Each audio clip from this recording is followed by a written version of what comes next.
Pom, pom, pom, pom, pom, pom. Bonjour les amis, comment ça va? Tu vas bien? Ah oui, tu as la forme aujourd'hui. Super. Eh bien, aujourd'hui, je voudrais te parler de géométrie avec les disques ou encore les cercles. Sais-tu calculer la surface d'un cercle ou d'un disque? Non.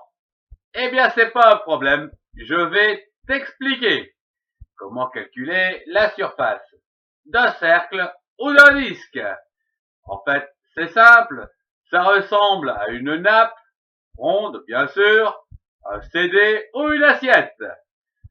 Commençons par dessiner un cercle en 2 dimensions. Car en effet, il faut savoir que le cercle ou le disque s'inscrit dans un plan. Hop, hop, hop, hop, hop, hop.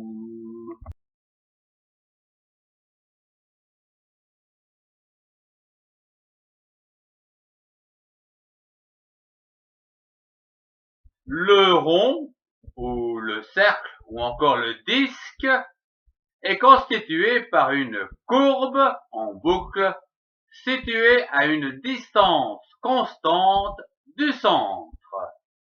Cette distance s'appelle le rayon. Et le diamètre d'un disque passe toujours par le centre. Il est égal à 2 rayons, comme le montrent ces dessins.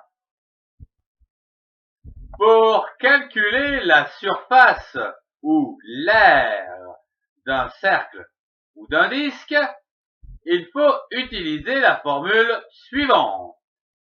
S pour surface égale pi R2, c'est-à-dire pi, une constante égale à 3,14, et le rayon au carré. Voyons une application numérique dans quelques instants. Je vais prendre un petit lait-miel.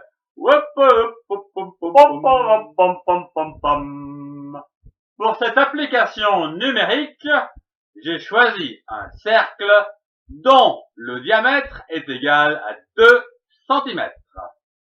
Remplaçons la formule avec les lettres par des chiffres. Alors, la surface est égale à 3,14 multiplié par 2 cm au carré.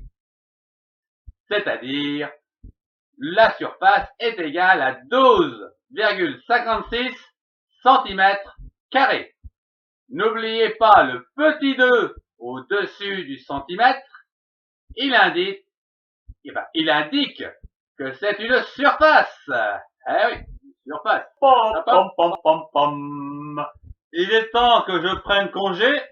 Je suis invité chez ma cousine. Ouais, elle a sorti les assiettes rondes. Je vais lui expliquer la surface de cette assiette. Elle va rigoler. Allez, au revoir à tous et bonne journée.